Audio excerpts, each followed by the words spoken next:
Bizancio, el imperio perdido.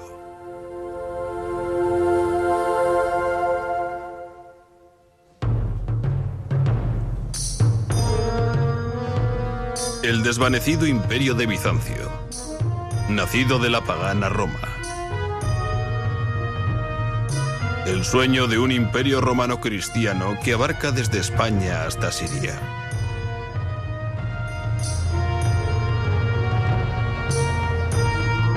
Bizancio, cuya influencia llegaba desde el norte de Rusia hasta Nubia en el Alto Nilo. Bizancio, la puerta grande a un capítulo perdido de nuestra historia.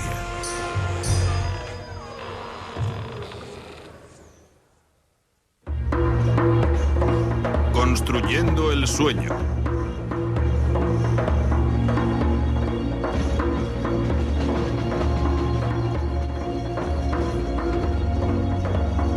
El Orient Express. Viajé por primera vez en esa línea en los años 60. Compré un billete en la estación Waterloo de Londres para ir hasta Estambul, en Turquía, algo que me había fascinado toda la vida. Tardé 3 días en llegar. En realidad fue un infierno sobre ruedas, con cabras en los pasillos y el comunismo fuera de la ventana. De repente el tren entró en una curva y ¡pum! Me encontré de bruces con Oriente. Una ciudad dorada junto al mar, situada entre Oriente y Occidente. Se podía adivinar que había sido el centro del mundo. Era sorprendente, pero vayamos a Estambul. Y a las ocultas ruinas mágicas del Imperio Bizantino.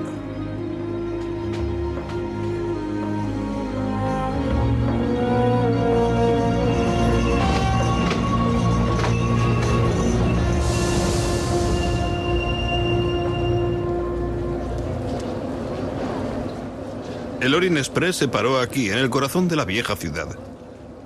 Me bajé del tren en una nube de humo y vapor, obsesionado por los fantasmas de Greta Garbo y de Agatha Christie. Por un millar de espías y arqueólogos. Por reyes y cortesanos de la Europa prebélica.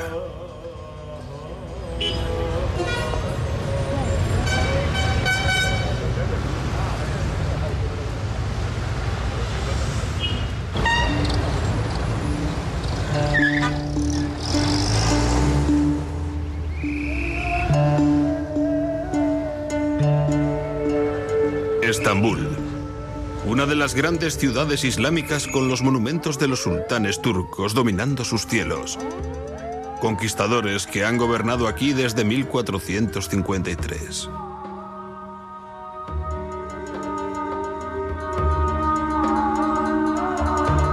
Bajo la ciudad, sin embargo, hay espíritus mucho más antiguos, gruñidos cada día por la gente de la ciudad viviente.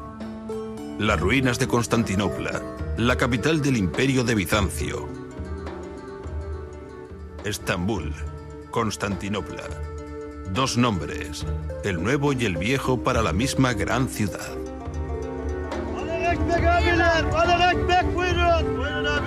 Hace 16 siglos, en el año 330, el emperador Constantino, primer emperador romano cristiano, eligió esta ciudad, entonces una pequeña ciudad griega, para que fuera su capital.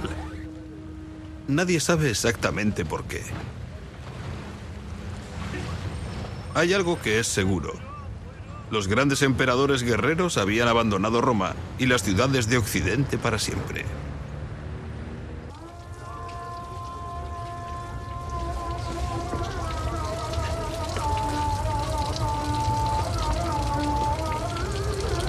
Esta mezquita, la del sultán turco que conquistó la ciudad, está construida justo encima de la base de la iglesia funeraria más antigua, de los misteriosos emperadores del viejo Bizancio. ¿Qué fue ese antiguo y medio olvidado imperio, el Imperio de Bizancio? Bizancio. Esa palabra mágica llena de sabor.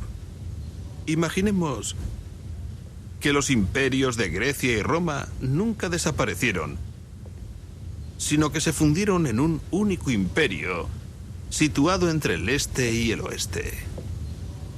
E imaginemos que los emperadores de dicho reino, los sagrados emperadores, pudieron caer hechos pedazos en manos del populacho en plena calle. Los emperadores que podían mutilar a sus cortesanos y a niños, que mataban a sus sacerdotes y cegaron ejércitos enteros de invasores.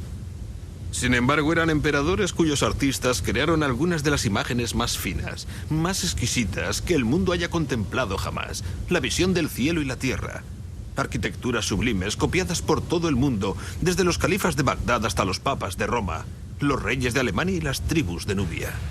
Visiones del orden celestial y del poder temporal que han echado raíces en lo más profundo del mundo moderno.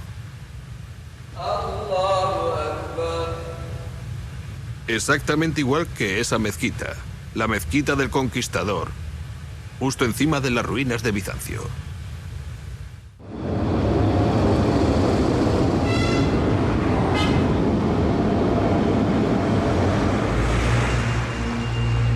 Aquí es donde empezó el imperio de Bizancio, junto a esta columna en la calle principal.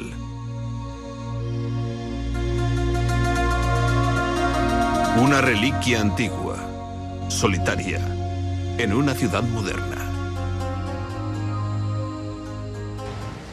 En el año 330, en una preciosa mañana de mayo, la gran procesión se abrió paso por esta calle. Era el camino de una ciudad antigua llamada Bizancio.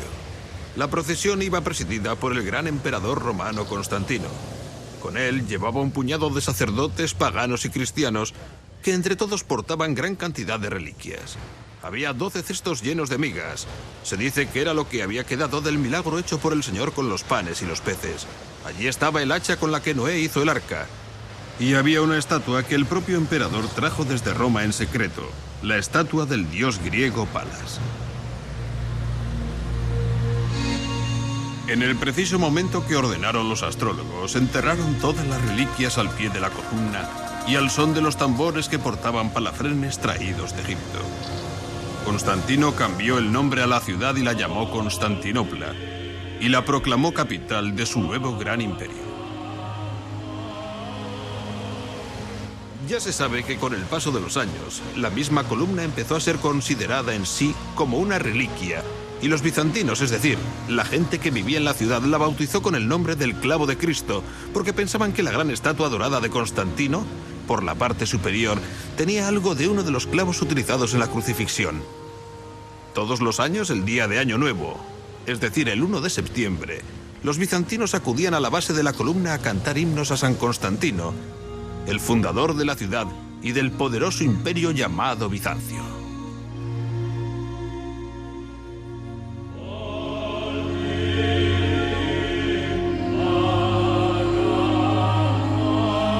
Constantinopla fue rediseñada para que fuera el centro del mundo cristiano y del gobierno de Cristo en la tierra.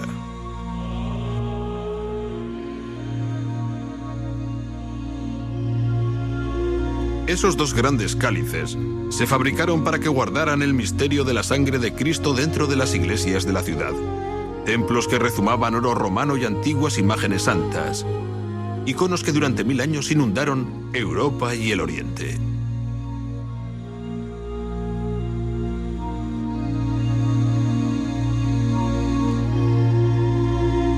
Esta es, pues, la primera historia de Bizancio.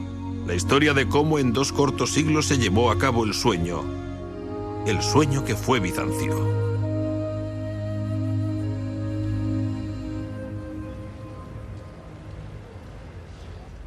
El emperador cristiano Constantino, el hombre que eligió la fe de Jesús y del Dios de Abraham, y creó el inicio de las iglesias y gobiernos en los que Occidente todavía confía, fue coronado, dicen, en York, Inglaterra, en el 306.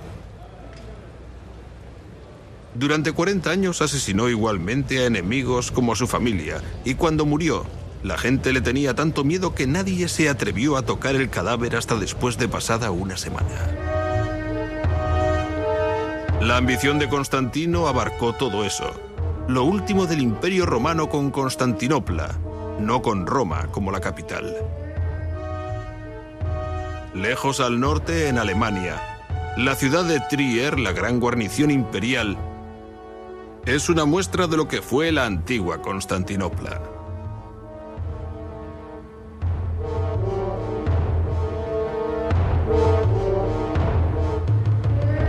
La puerta de la ciudad todavía conserva la calle principal que conduce al centro.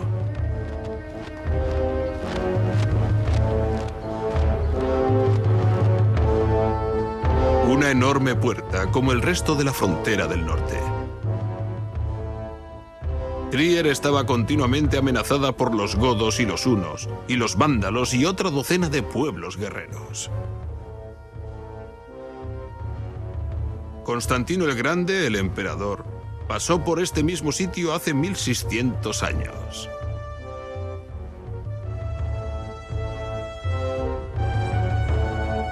Estos arcos y bóvedas son parte de la arquitectura de su época.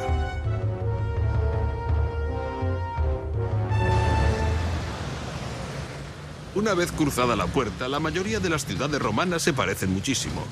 Eran, si se quiere, una especie de idea abstracta de la ciudad y se repetían en todos los paisajes desde el condado de York hasta Siria.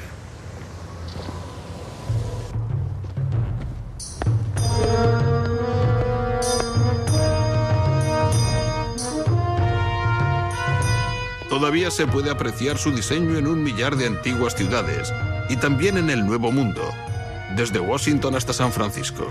Los planificadores todavía utilizan partes del mismo patrón. Todas las ciudades romanas tenían caminos como este, amplias calzadas que le llevaban a uno del campo al corazón de la ciudad.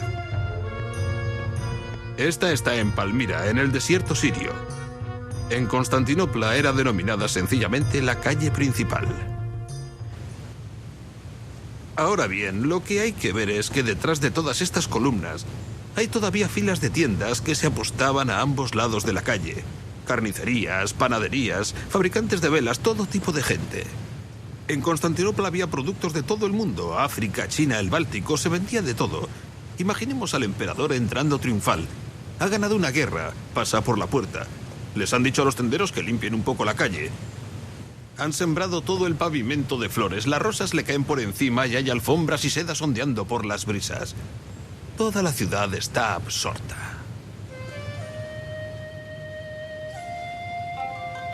Naturalmente, detrás de la calle principal están las casas de la ciudad, los siervos, los soldados, el resto de la gente. Hay tabernas, burdeles, todo lo que conforma una ciudad. Y entre ello destacan los enormes edificios que Constantino mandó construir antes de que la ciudad pudiera ser realmente llamada una metrópolis romana.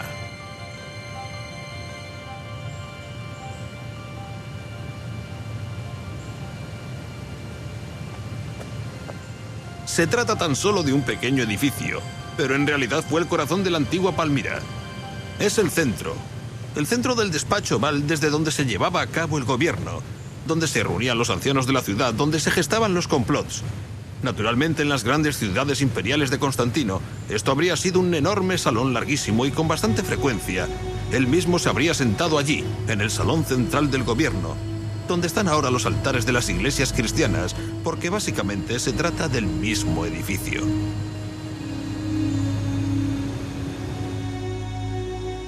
En el año 360, el hijo de Constantino construyó una magnífica iglesia en Constantinopla para el drama de la comunión imperial.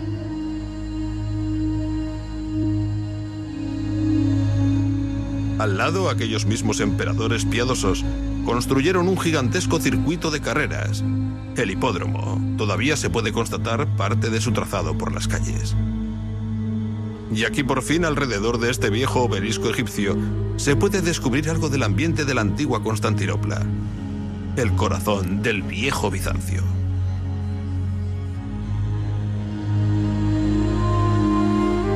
Esta piedra es como un enorme espejo reflejando toda la vida que antaño anduvo rondando por aquí. Ahí está el emperador y su familia. Los sucesores de Constantino entran en el palco real para comenzar una carrera de carros. Allí está el obelisco en mitad de la pista de la carrera, y los guerreros, en total unos 8, que salen corriendo a la vez. Se necesitaba mucha suerte para ser el vencedor. Aunque este lugar no era solo una pista de carreras, era el lugar donde la gente se encontraba con el emperador y su corte. Es la zona, el espacio de Bizancio. 100.000 personas rugiendo cuando los nuevos emperadores son presentados ante ellos, al mismo tiempo que los cautivos de las guerras foráneas son traídos y arrojados a los pies del emperador. Es el viejo parlamento, el corazón de Bizancio. ¿Y esa escena de ahí? ¿Dónde la han visto antes? Presten atención. El emperador está en medio con su familia, como un dios. Alrededor suyo están el ejército y los jueces, exactamente igual que si fueran santos. Debajo, suplicando misericordia, están los enemigos de Bizancio, los condenados. Es el gran juicio final aquí en la tierra, con el emperador interpretando el papel de Dios. Eso es, el emperador trae felicidad y armonía. El escenario trae suerte y victoria. Es el centro del mundo, una imagen, podríamos decir, una imagen del cielo y la tierra. De modo que si hubiéramos abierto las puertas del palacio que antes estuvo al lado del hipódromo, estaríamos abriendo las puertas terrenales del paraíso.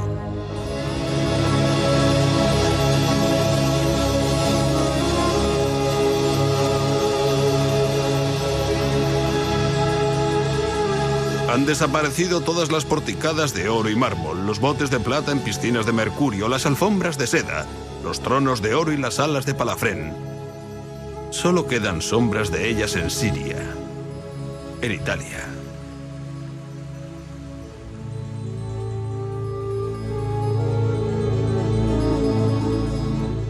Sin embargo, Constantinopla tuvo una vez el palacio de todos los palacios, el palacio del Imperio Cristiano. Iglesia, hipódromo y palacio.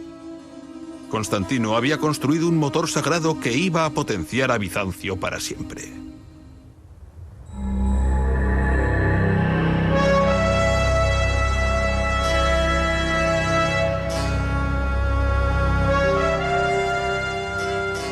Para proteger la santa ciudad de Constantinopla, los emperadores de Bizancio construyeron las murallas más grandes que jamás hubiera tenido otra ciudad en el mundo. Los ejércitos que controlaban las vidas de millones de personas salían por esas puertas, y por ellas pasaban el producto de un imperio.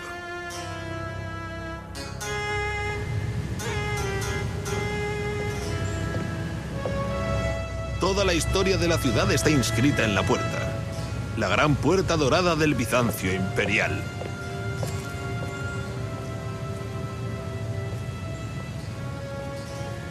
¿Pueden ver ese hueco en la parte superior? Antaño estaba abierto al cielo.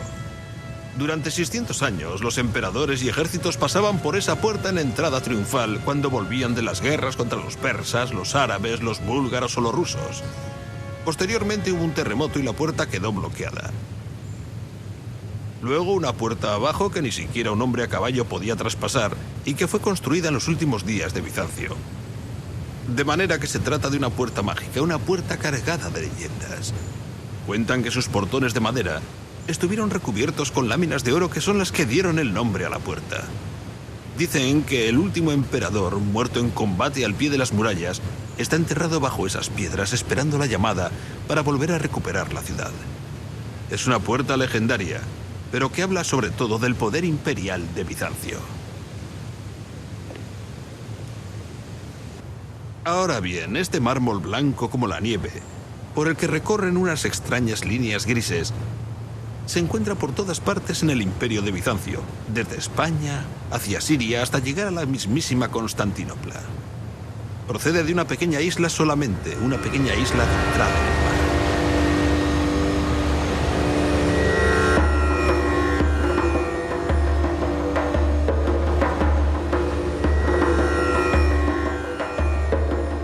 Al sudoeste de Estambul, a 3 días de navegación en una pequeña y antigua embarcación de esclavos, está la isla de Marmara. Su mismo nombre indica piedra.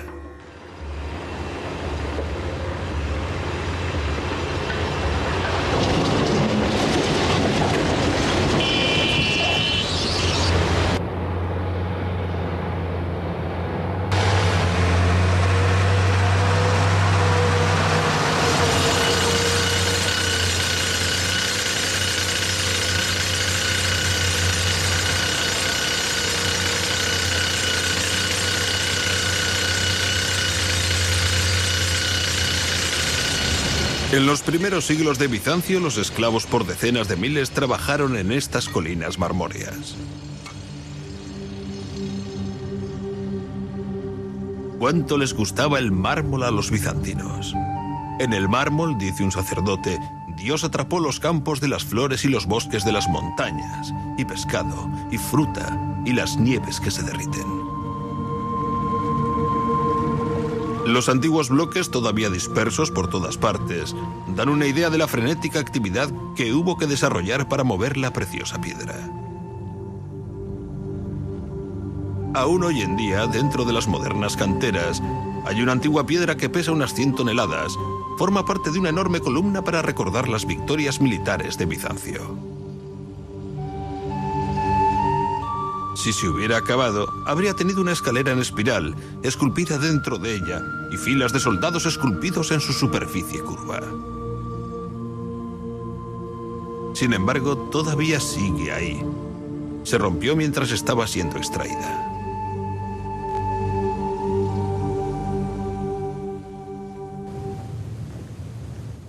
En la antigüedad, dichas canteras fueron nombradas como las canteras de la Madre de Dios. Se podían haber llamado igualmente las canteras de la Madre de Constantinopla. Toda la ciudad fue fabricada en este lugar, por lo tanto, fue una ciudad prefabricada. No es que mandaran los bloques, todo lo que salía de aquí estaba acabado o rematado.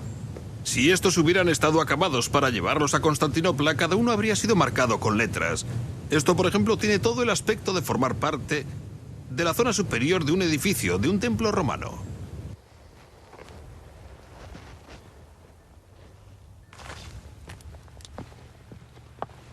Los modernos maestros canteros me dicen que están encontrando las mejores vetas de mármol en las colinas donde se hallan las viejas piedras. Se trata de un buen sitio. Una enorme columna gigantesca.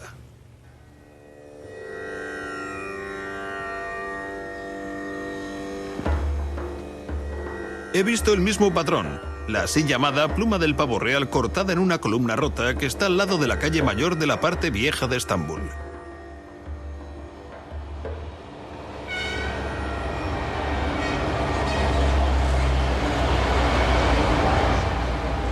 Eso fue antaño una plaza de mármol en una calzada en medio de Constantinopla.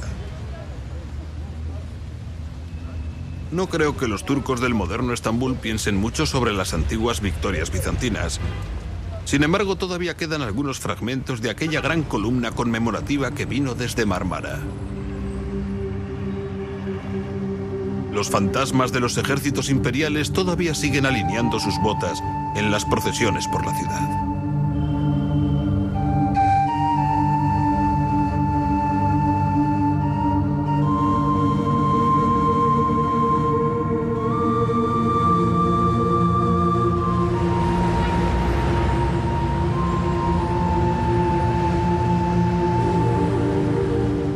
Exactamente igual que las antiguas calzadas y las líneas marítimas atravesaban el imperio hasta Constantinopla, también lo hacían los ríos de la región, canalizados en grandes acueductos, trayendo el agua a una ciudad sedienta.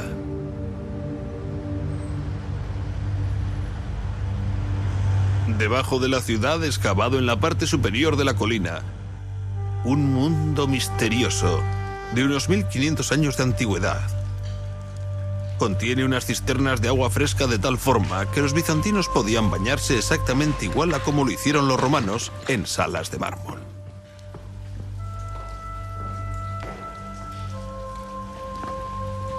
Todo ello hecho con la asombrosa tecnología de la antigua Roma, la madre de Bizancio.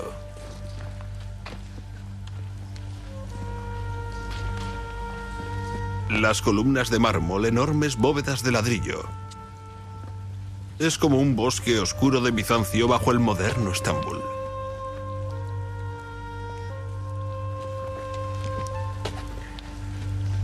Aquellas letras griegas esculpidas en la columna con un cincel señalan las iniciales de uno de los canteros de Mármara.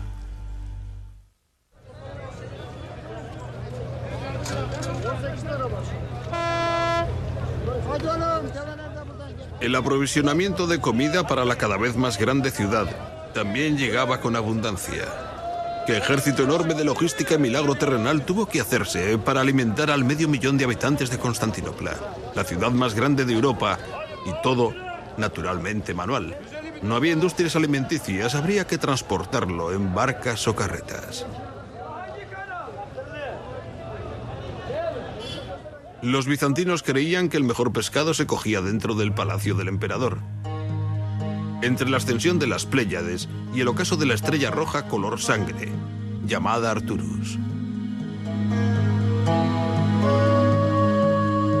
Los colores, olores o texturas del antiguo mundo cotidiano. Los ingredientes de la experiencia bizantina en el mundo del antiguo Mediterráneo.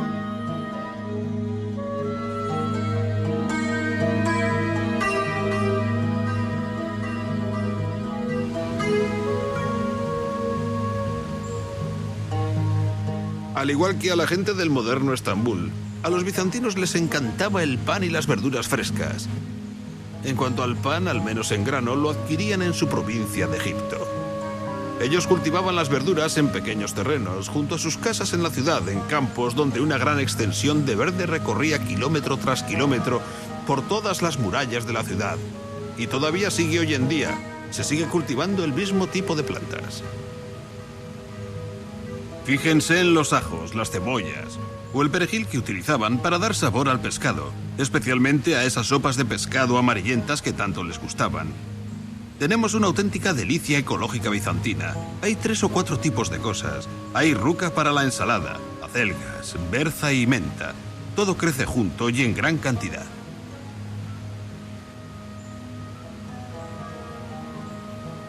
Al final, un poco de lechuga para templar el estómago.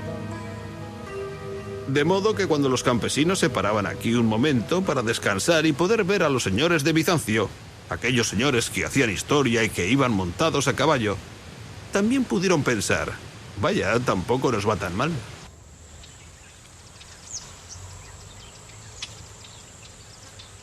La economía bizantina estaba basada en la dieta mediterránea clásica. Vino, grano, queso, verduras y aceitunas. El aceite de oliva era fundamental. Era el combustible de Bizancio. Iluminaba las calles, las casas y los faros. Engrasaba las carretas y curaba la calvicie. Y se utilizaba para cocinar. En su primer siglo el aceite de Constantinopla procedía sobre todo del norte de Siria. Esto es algo maravilloso. Es una pieza de la tecnología industrial bizantina. Una fábrica para elaborar aceite de oliva. Es un sitio pequeño y maravilloso. Les enseñaré cómo funciona. Es muy sencillo y lógico. Las aceitunas se recogían del árbol, las traían por esa callejuela en carretas, las echaban por una de las ventanas y caían ahí. Luego las metían en el molino. Este es un molino prensa para machacar las aceitunas. ¿Ven el tambor? Había 2 iguales a él. Llenaban un extremo, uno junto al otro, con una barra en medio, y entre 4 o 5 hombres empujaban desde afuera, convirtiendo las aceitunas, la piel y el hueso en una masa pulposa horrible. Luego lo sacaban y lo colocaban en esos círculos.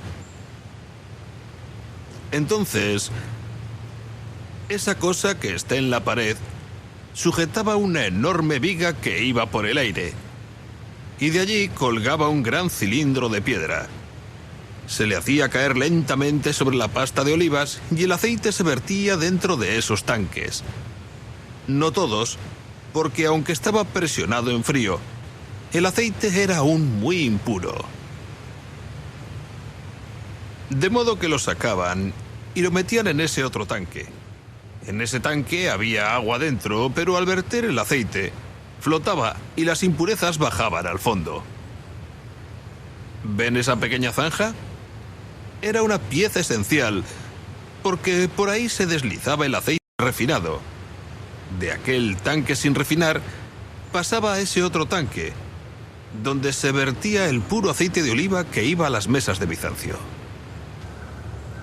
Si hubiéramos podido pasar por este camino hace 1500 años, un 1 de septiembre, habríamos estado acompañados por miles de personas gritando y cantando alabanzas al Señor. Era la fiesta de San Simeón el Estilita.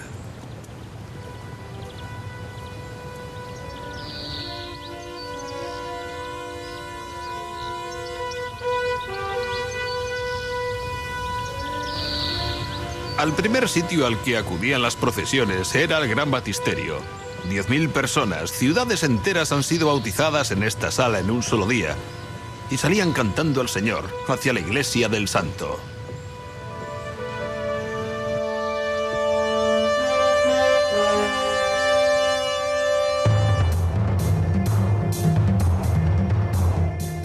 Sigue siendo arquitectura romana, por supuesto. Arcos, bóvedas y columnas, pero también hay cruces cristianas.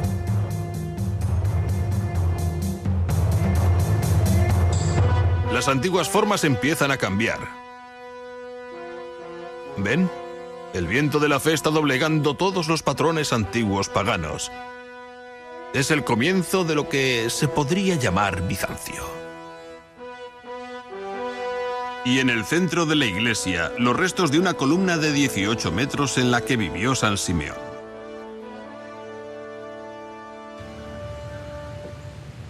Bien, ¿quién fue ese extraño hombre que vivió encima de una columna, al que venía medio mundo a ver, y al que cuando murió le construyeron esta estupenda iglesia en su honor?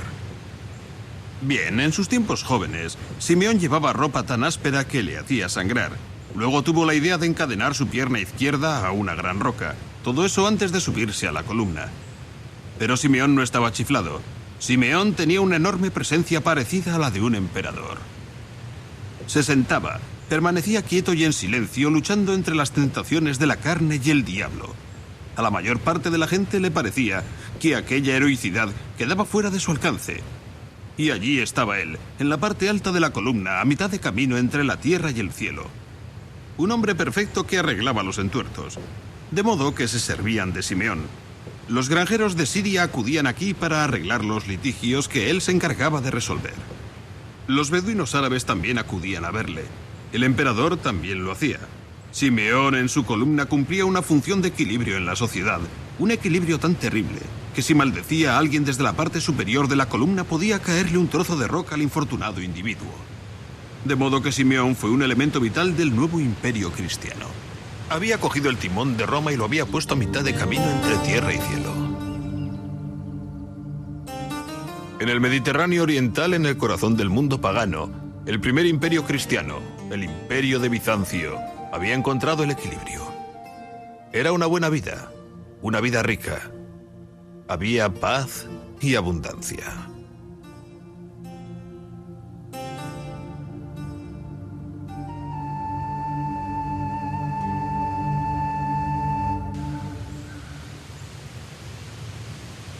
Saben, siempre me ha resultado interesante cuando la gente habla de la caída del Imperio Romano.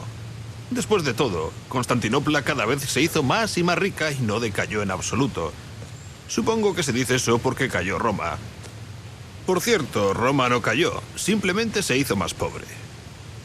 Constantino había trasladado la capital de las grandes ciudades del oeste al este. Y con él trasladó el gobierno, generales, artistas, arquitectos, todos los que contribuían a crear el imperio se trasladaron con él. De manera que en el año 475, 25 años después de que se acabaran de construir las murallas, el último emperador de Occidente, un joven emperador, envió la corona del imperio aquí a Constantinopla, a la Nueva Roma.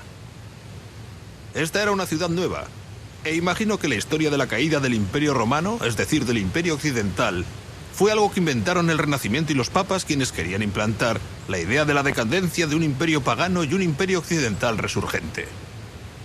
Fueron muy buenos propagandistas pagando a Miguel Ángel y a Rafael para conseguir sus pretensiones. Pero la verdad es que la vieja Roma, la antigua Roma, había sido modelada en las grandes ciudades del este. Cuando se hicieron, por ejemplo, Antioquía y Alejandría, unas espléndidas ciudades hechas de mármol. De modo que cuando se dice que Roma cayó, no es cierto, Roma no cayó. Sencillamente volvió a casa. Después de que el último emperador del oeste abdicara, Bizancio perdió la mayor parte de sus provincias europeas, aunque solo durante un siglo. En el año 55, unos ejércitos bizantinos totalmente remozados las habían reconquistado en Rávena, al norte de Italia. Dejaron una decoración impresionante en la iglesia como recuerdo.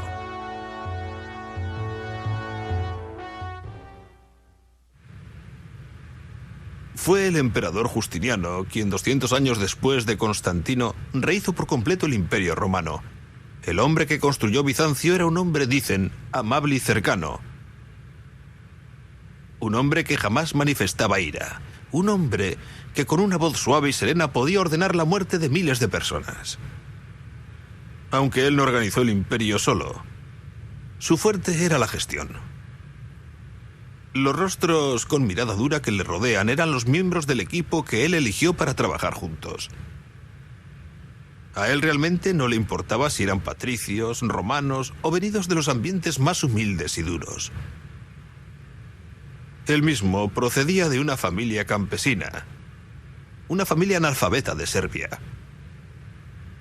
Justiniano, sin embargo, solo era la mitad del cuadro. La otra mitad fue una mujer notable, la emperatriz Teodora. Se casaron por amor y permanecieron juntos durante 25 años.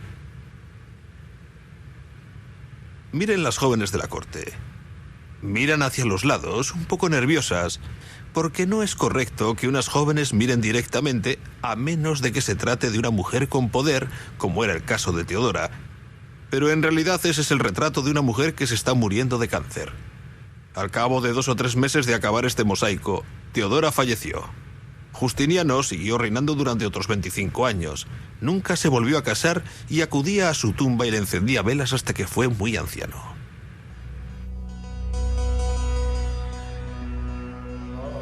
Aunque Justiniano y Teodora restauraron el Imperio Romano, aquello ya no era el antiguo mundo clásico. Vivían en una época distinta. Hablaba griego oriental en vez de latín romano y veía el mundo desde una perspectiva totalmente nueva.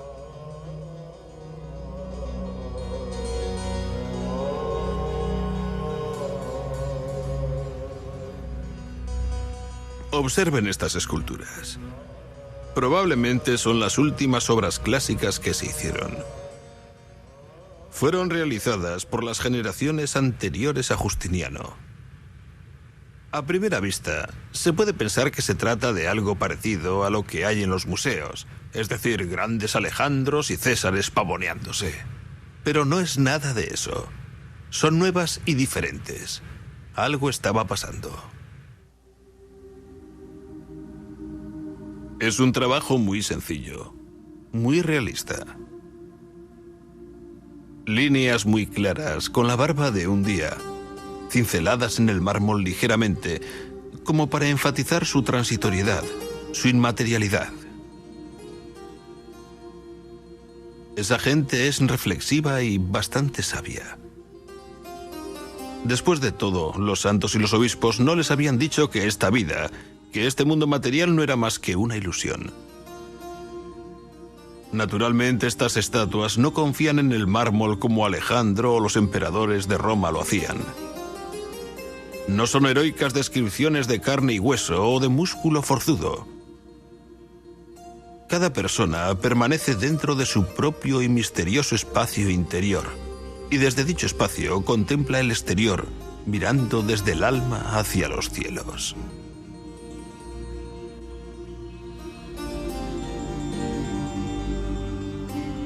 Como sería de esperar, hay que moverse a su alrededor.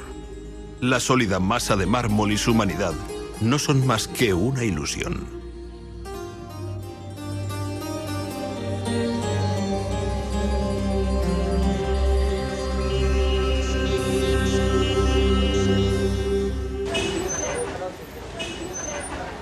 Esa gente totalmente nueva también era inteligente y creativa. Muchos fueron llevados allí, al centro del imperio. La mayoría de los cerebros más brillantes de Bizancio vivían amontonados aquí, en estas pequeñas calles y apartamentos que rodeaban el complejo del palacio en Constantinopla. Eran gente que había acudido a probar fortuna en la corte. Acudían de España, de Egipto, de Siria. Eran matemáticos, abogados, médicos, científicos, magos, alquimistas, toda clase de gente particular y maravillosa que pululaba y vivía estrechamente junta en estas calles. Entre los años 520 al 530 hubo un gran hervidero dentro de aquella comunidad única. Justiniano y Teodora habían planificado construir nuevos palacios e iglesias, tales que deslumbrarían al mundo. Las antiguas formas, arcos, bóvedas y columnas se estaban utilizando para revolucionar. Esto redundaría en 10.000 iglesias diferentes durante más de 1000 años, en el estilo bizantino.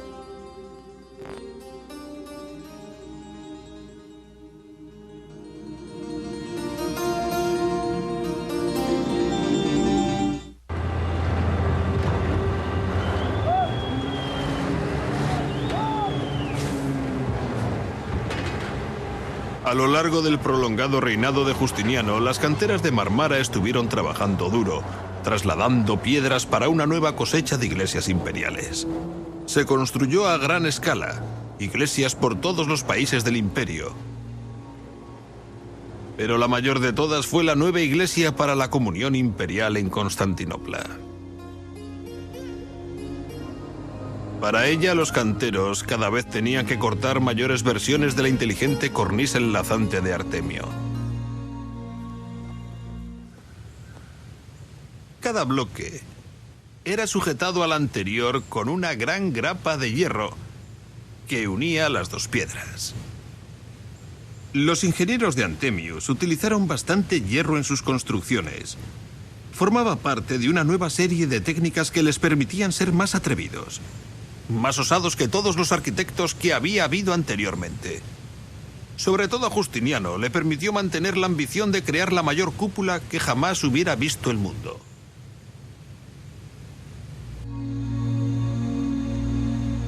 Los misteriosos cargos, los mármoles mágicos traídos de todo el imperio surcaban los mares y llegaban a la ciudad santa de Bizancio para juntarse en el lugar de la comunión imperial.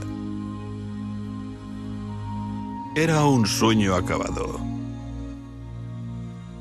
El clima intenso de toda la ingeniería de la antigüedad, una estructura llena de vida, construida a base de oración y pragmatismo para dar paso a la grandiosa cúpula. Esa era la parte exterior del escenario.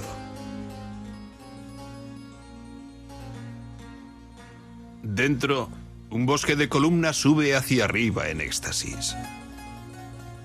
Las paredes, el vidrio, el oro y el mármol, la luz y la oscuridad, lo inmaterial y lo ilusorio parecen desvanecerse por completo.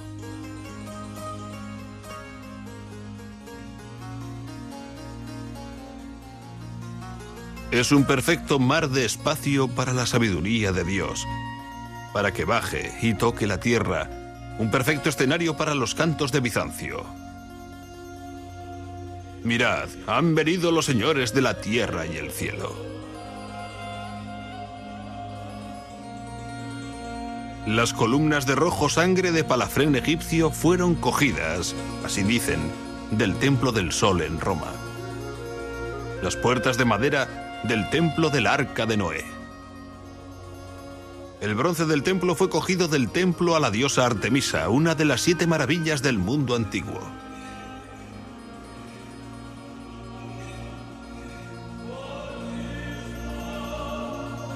No resulta extraño que el edificio se haya convertido en leyenda.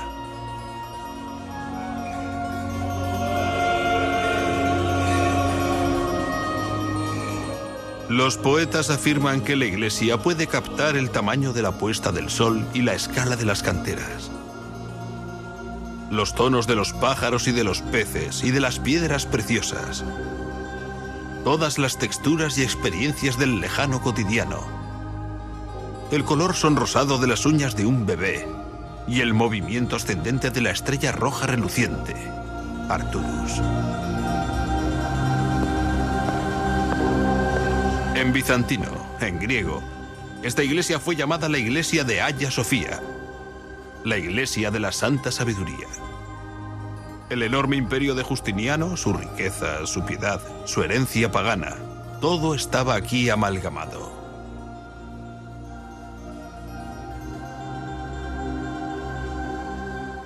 A lo largo de los 9 siguientes siglos, este tremendo edificio estuvo justo en medio de Bizancio, un símbolo de su auténtico destino en la tierra.